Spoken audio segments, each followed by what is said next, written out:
Welcome to another new Checkbuster tutorial. Today I will show you how to create a task. When you're in the main overview, you will see tasks on the top left of your screen. Once you've clicked on tasks, you get to see your task overview.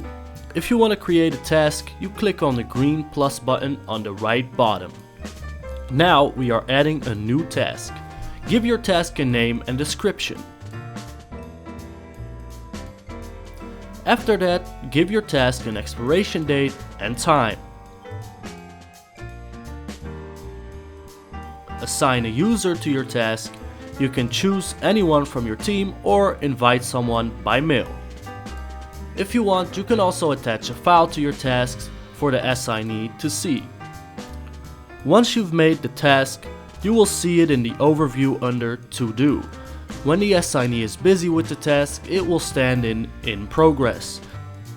And when the expiration date has passed, you will see it in Overdue if the task isn't done, or in Done if it is. I hope you learned something from this new tutorial. We will be back soon with more. Make sure you install our new Checkbuster NXT app. Checkbuster.